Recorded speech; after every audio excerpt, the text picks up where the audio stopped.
नमस्कार दोस्तों, मैं आपका मित्र राजा यादव आपका अपने YouTube channel HWR online classes में स्वागत करता हूं।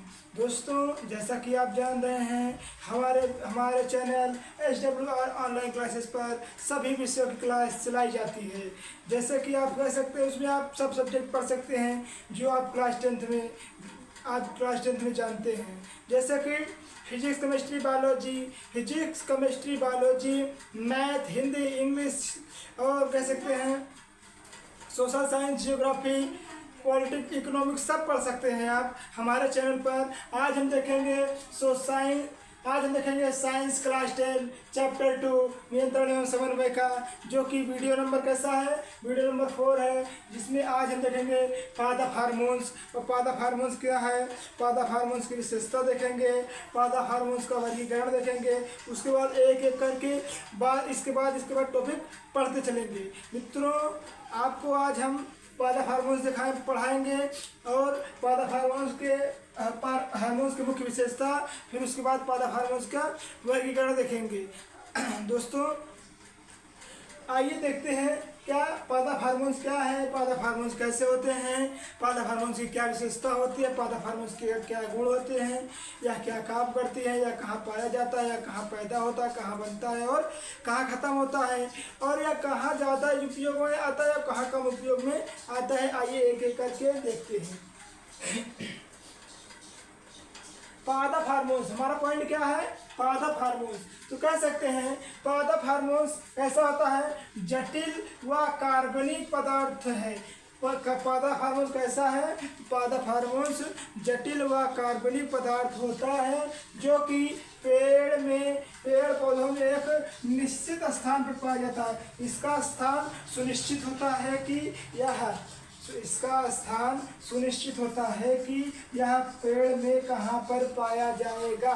क्या कहता है कि जो पेड़ में निश्चित स्थानों पर बनते हैं, तथा संवहन बोल सकते हैं, जिसको बोल सकते हैं पाइप या पुल, जिसको हम पाइप या पुल कह सकते हैं।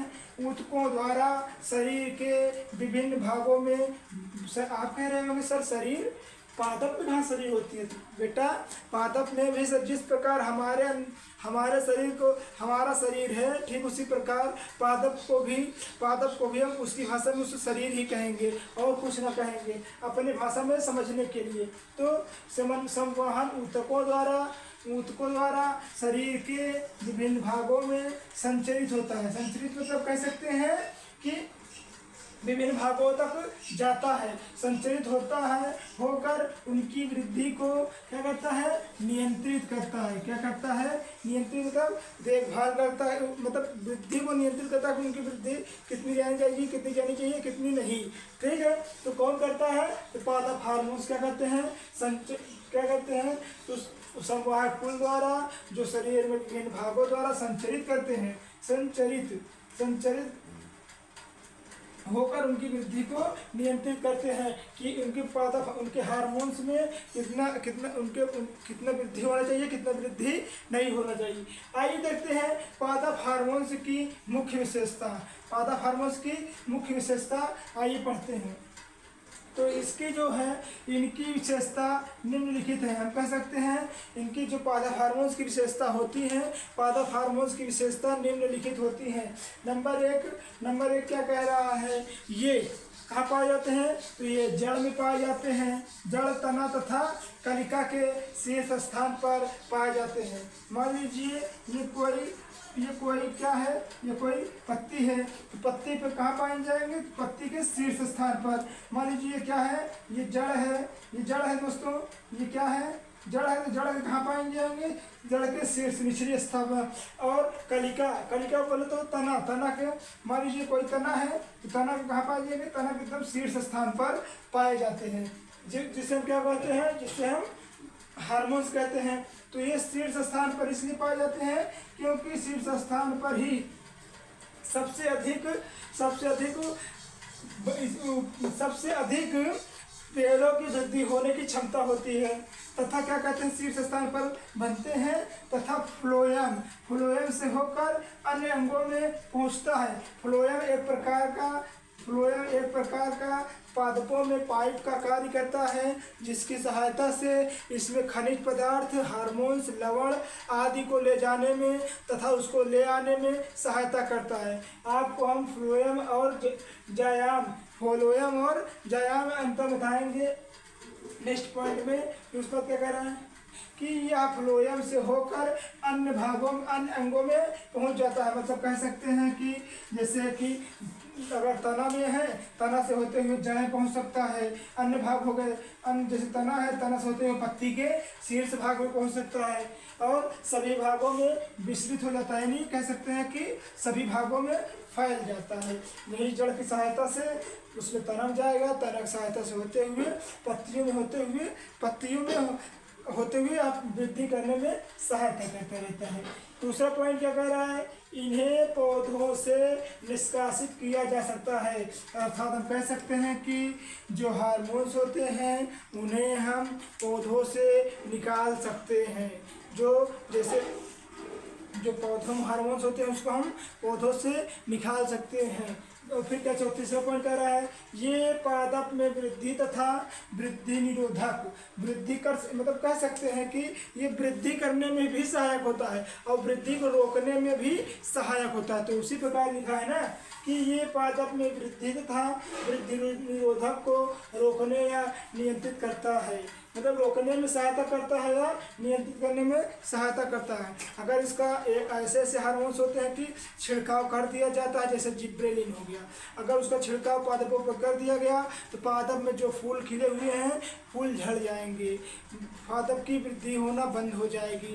तो मतलब कुछ हार्मोन्स ऐसे होते हैं पादप हार्मोन्स कि उसमें डालने पर फूल जो होंगे तेजी से ग्रो होंगे, जो तना है तेजी से ग्रो होगा, पेड़ है तेजी से ग्रो होगा। परंतु कुछ ऐसे भी हार्मोन्स हैं कि उसको अगर डाल दिया जाए तो जो उसमें तना, जैसे मान लीजिए फूल कली खिली है तो कली मुरझा कर गिर जाएगी, फूल खिला है तो फूल मुरझा जाएगा। अगर पेड़ बढ़ रहा है कि पेड़ बढ़ रहा है तो पेड़ की वृद्धि भी रुक जाएगी। एक ऐसा हार्मोन्स भी है। हार्मोन्स हम पढ़ रहे हैं दोस्तों, हम इसको एक एक करके विस्तार से पढ़ेंगे नेक्स्ट पॉइंट में। पहले आइए इसको क्लियर कर लेते हैं। चौथा पॉइंट क्या कह रहा है, ये कार्बनिक प्रकृति के होते हैं। अर्थात कह सकते हैं कि ये इसमें कार्बन पाए जाते हैं। किसमें? तो पादप हार्मोन्स में कार्बन पाए जाते हैं जो कि कार्बनिक प्रकृति के होते हैं। पांचवा पॉइंट क्या कह रहा है, ये अति अल्प मात्रा में प्रभावशील होते हैं। मतलब कह सकते हैं कि जो हार्मोन्स होते हैं बहुत कम मात्रा में ही प्रभावशील होते हैं, अन्यथा यह मतलब कह सकते हैं कि नुकसानदायक भी होते हैं। सिर्फ लाभदायक ही नहीं होते हैं, नुकसानदायक भी होते हैं। आइए देखते हैं नेक्स्ट पॉइंट है वृद्धि हार्मोन्स का वर्गीकरण। आइए देखते हैं वृद्धि हार्मोन्स का वर्गीकरण। आइए शुरू करते हैं दोस्तों पादप हार्मोन्स का वर्गीकरण। हमने पादप हार्मोन्स देख लिया है और पादप हार्मोन्स की मुख्य विशेषता को देख लिया है। आइए हम देखते हैं पादप हार्मोन्स का वर्गीकरण क्या है। आइए देखते हैं। जैसा कि आप जानते हैं पादप हार्मोन्स का वर्गीकरण मुख्यतः दो प्रकार का होता है। नंबर 1 वृद्धि प्रवर्धक हार्मोन्स। कैसा? वृद्धि प्रवर्धक मतलब जो वृद्धि को क्या करे, वृद्धि को बड़ा होने दे। अर्थात हम कह सकते हैं कि वृद्धि होने में सहायता करे, उसे यह वृद्धि प्रवर्धक हार्मोन्स कहते हैं। नंबर दूसरा है वृद्धि निरोधक हार्मोन्स। अर्थात कह सकते हैं कि वृद्धि होने में, अर्थात कह सकते वृद्धि को होने में क्या करता है, ये मदद, वृद्धि होने में नहीं, वृद्धि को कम करने में ये मदद करता है। अर्थात कह सकते हैं कि इसका छिड़काव करने से पेड़ जल्दी से बढ़ते नहीं हैं और जल्दी से झड़ जाते हैं, इनकी पत्तियां गिर जाती हैं, पेड़ मुरझा जाते हैं और पेड़ की डेथ हो जाती है। अर्थात कह सकते हैं पेड़ मुरझा के सूख जाता है। और क्या कह सकते हैं, इसका छिड़काव करने से जो पेड़ों पर फल लगा रहता है, फल झड़ जाते हैं, फूल लगा रहता है, फूल गिर जाते हैं, फूल मुरझा जाते हैं, पत्तियां भी मुरझा जाती हैं, इसीलिए इसे वृद्धि निरोधक हार्मोन्स कहते हैं। आइए एक एक करके दोनों को समझते हैं, फिर एक एक करके दोनों को पॉइंट को पूरा निचोड़ को समझेंगे और आपको हम इजीली समझाएंगे। ये पहला क्या है, वृद्धि प्रवर्धक हार्मोन्स। तो जो वृद्धि की दर को बढ़ाता है, अर्थात हम कह सकते हैं कि कोई पौधा मान लीजिए इतना जबर है, ठीक है, इतना छोटा सा है, इस पे हम किसका छिड़काव कर दें, इस पे हम ऑक्सीजन का छिड़काव करने से ये पौधा कुछ दिनों में इतना बड़ा हो जाएगा। कितना बड़ा हो जाएगा मित्रों, तो कुछ दिनों में ये पौधा इतना बड़ा हो जाएगा। जो पौधा इतना बड़ा था उस पर ऑक्सीजन का छिड़काव करने से वो पौधा इतना बड़ा हो जाएगा। क्योंकि इस पे हम ऑक्सीजन हार्मोन्स का प्रवर्धक क्योंकि इसमें हम ऑक्सीजन हार्मोन्स का क्या किए हैं, छिड़काव किए हैं, इसके ऑक्सीजन हार्मोन्स का छिड़काव किए हैं, इसीलिए यह क्या हो गया, प्रवर्धक यानी कह सकते हैं कि बढ़ता चला गया। जैसे कि कौन कौन सा हार्मोन्स इसमें आता है, इसमें आता है ऑक्सीजन हार्मोन्स, जिबरेलिन्स हार्मोन्स और साइटोकाइनिन हार्मोन। यह वह हार्मोन्स होते हैं जिसका छिड़काव करने से मुख्यतः पौधों में वृद्धि होती है, फल जल्दी से बड़े बड़े हो जाते हैं। यही सुई है दोस्तों, ऑक्सीन, जिबरेलिन या साइटोकिन, यही सुई है जो कि फलों में लगाने पर एक ही रात में वह इतना जबर फल रहता है या इतनी जबर सब्जी रहती है, लौकी मान लीजिए, वो बाढ़ कर एक हाथ हो जाती है। क्यों, उसमें ऑक्सीजन की क्या लगाई जाती है, इंजेक्शन लगाया जाता है। ऑक्सीजन का छिड़काव करने से ही जल्दी से लौकी एक रात में ही एक इतना जबर से लेकर एक हाथ हो जाती है। क्यों, इसमें ऑक्सीजन का इंजेक्शन या छिड़काव करने से होता है। तो मेन कारण यही है। दूसरा क्या कह रहा है, जो वृद्धि की दर को कम करता है, इसमें क्या कर रहा है, वृद्धि की दर को बढ़ा रहा है और ये वृद्धि की दर को कम कर रहा है। मान लीजिए इतना बड़ा पेड़ है, ये मान लीजिए इतना बड़ा पेड़ है कोई, ठीक है दोस्तों, कोई इतना बड़ा पेड़ है, उस पर हम किसका छिड़काव कर दिए, एफसीसी अम्ल का छिड़काव कर दिए। ये पेड़ आने वाले समय में मुरझा जाएगा, कुछ समय बाद ऐसे हो जाएगा, फिर उसके बाद ये छोटा होता सूख जाएगा, छोटा होता सूख जाएगा। एथिलीन हार्मोन्स भी हो गया। तो एफसीसी हार्मोन्स और एथिलीन हार्मोन्स का छिड़काव करने से क्या होता है, पेड़ मुरझा जाते हैं, वह पेड़ सूख जाते हैं। आइए पहले हम वृद्धि प्रवर्धक हार्मोन्स के एक पॉइंट ऑक्सीजन को पढ़ेंगे, फिर उसके बाद जिबरेलिन को पढ़ेंगे, फिर उसके बाद साइटोकाइनिन को पढ़ेंगे। जब ये तीनों पॉइंट हो जाएंगे तो उसके बाद हम देखेंगे वृद्धि निरोधक हार्मोन्स के दोनों पॉइंट। पहले आइए हम देखते हैं ऑक्सीजन हार्मोन्स क्या होता है, इसके क्या कार्य होते हैं, आइए देखते हैं। तो ऑक्सीजन पादप हार्मोन्स में ये सबसे अधिक महत्वपूर्ण हार्मोन्स होते हैं। क्योंकि ऑक्सीजन जो होता है, ये जो पादप हार्मोन्स होते हैं, तो उसमें ऑक्सीजन जो होता है वो बहुत महत्वपूर्ण भूमिका निभाता है। क्यों दोस्तों, क्योंकि ये ऊपरी सिरे पर पाया जाता है, अर्थात कह सकते हैं कि पत्तियों के ऊपरी सिरों पर यह बनता है, कह सकते हैं कि पेड़ों के ऊपरी सिरों पर बनता है, जो पेड़ों को तेजी से बढ़ने में सहायता करता है, तनों को तेजी से बढ़ने में सहायता करता है। कौन हार्मोन्स, तो ऑक्सीजन हार्मोन्स, जो कि पादपों में सबसे महत्वपूर्ण हार्मोन्स होता है।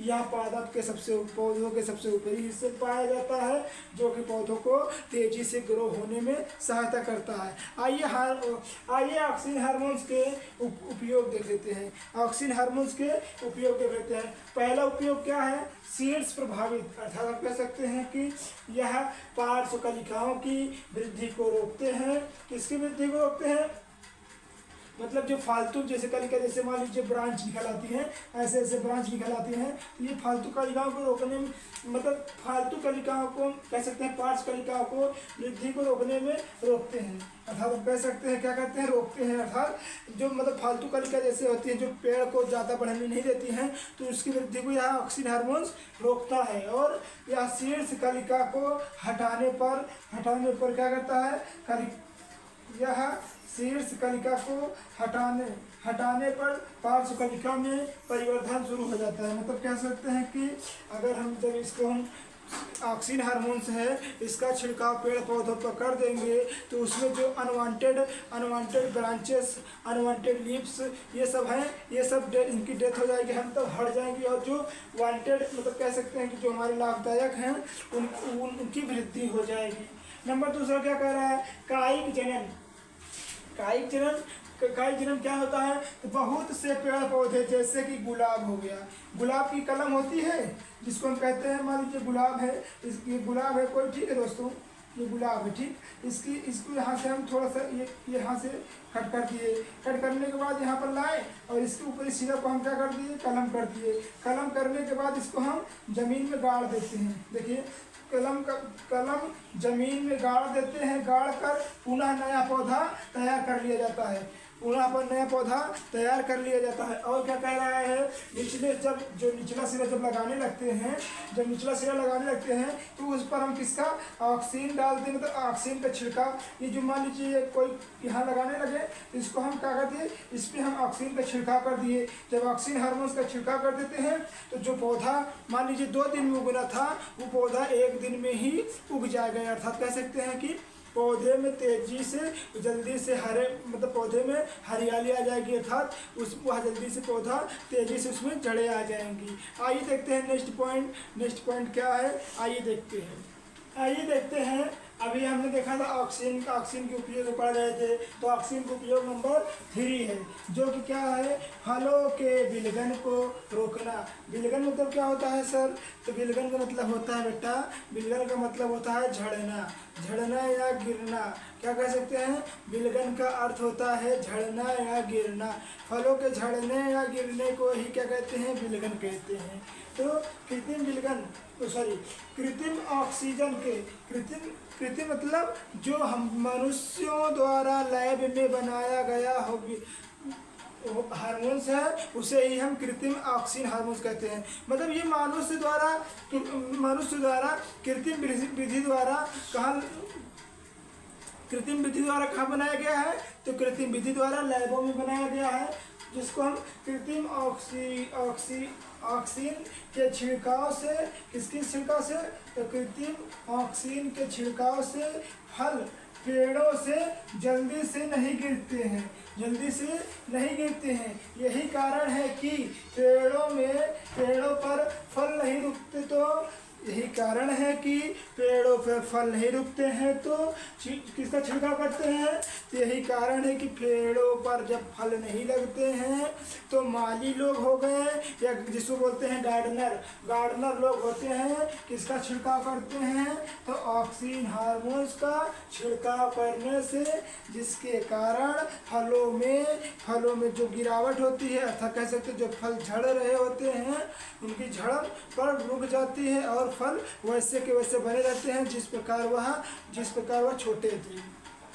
तो आपको ये समझ में आ रहा होगा कि फलों का विलगन को रोकने के लिए कृत्रिम विधि द्वारा इससे ऑक्सीन का उपयोग क्यों करते हैं, क्योंकि वो जो फल झड़ रहे होते हैं उनको फलों को रोकने में सहायता करता है। चौथा पॉइंट क्या कह रहा है, अनिषेक फलन किसे कहते हैं, तो कह सकते हैं कि अनिषेक फलन द्वारा फल का निर्माण। अनिषेक फलन कह रहे हैं सर, अनिषेक फलन किसे कहते हैं, तो ऐसे फलन कुछ ऑक्सीन का उपयोग बीज रहित फलों, जैसे मतलब जिसमें बीज बहुत कम मात्रा में होता है, तो बीज होता ही नहीं है, तो बहुत कम मात्रा में होता है, बीज रहित फलों का निर्माण करने में किया जाता है, जैसे कि नींबू हो गया, संतरा हो गया, अंगूर हो गया। तो ऑक्सीन का प्रयोग अनिषेक फलन द्वारा, मतलब ऑक्सीन का उपयोग अनिषेक फलन द्वारा फल का निर्माण करने में किया जाता है, जिसमें कुछ ऑक्सीन का उपयोग बीज रहित फलों का निर्माण करने के लिए किया जाता है, जैसे कि नींबू हो गया, संतरा हो गया और अंगूर हो गया आदि। मतलब बहुत सारे ऐसे और फल हैं जिसका मतलब अनिषेक फलन द्वारा निर्माण किया जाता है। पांचवा पॉइंट क्या कह रहा है, पुष्पन क्या कह रहा है, पांचवा पॉइंट पुष्पन यानी कुछ पौधों में ये पुष्पन का कार्य करते हैं। ऐसे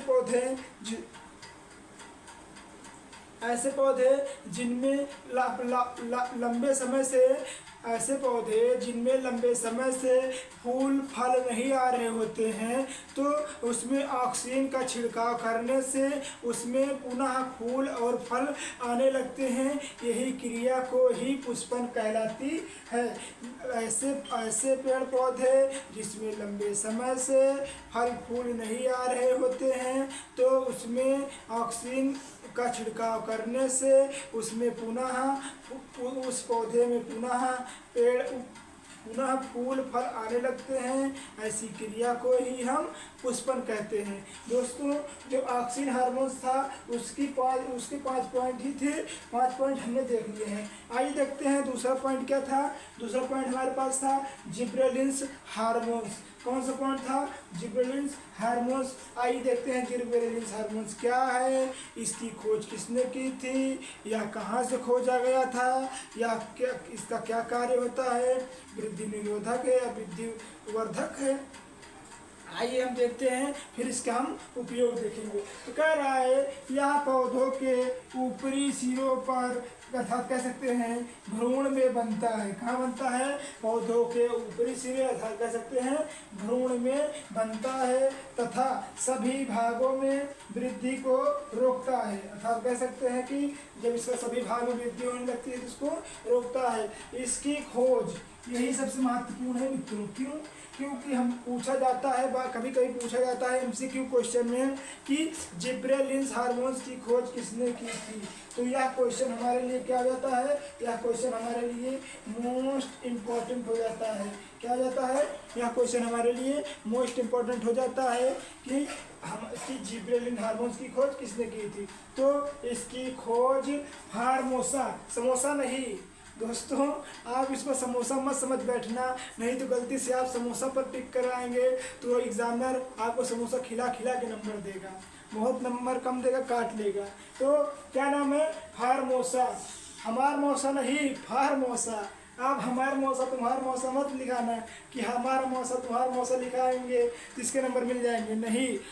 किस वैज्ञानिक का नाम है दोस्तों? क्या नाम है उसका? फार्मोसा। ये क्या है? फार्मोसा के धान के खेत, फार्मोसा ने धान के खेत में से की थी, धान के खेत से हुई थी, जहाँ एक फफूंद कह सकते हैं जिसको हम, फफूंद और संक्रमित धान के पौधे से सामान्य पौधे से अधिक लंबे थे। मतलब कह सकते हैं कि जैसे आप धान का पौधा था तो धान का पौधा लंबा तो था, मगर 1-2 पेड़ ऐसे थे जो धान के पौधे से भी लंबे थे। तो उसमें क्या था? जब उसकी खोज की गई तो उसमें जिब्रेलिन्स हार्मोन्स निकाला गया, जिसमें कि यबूता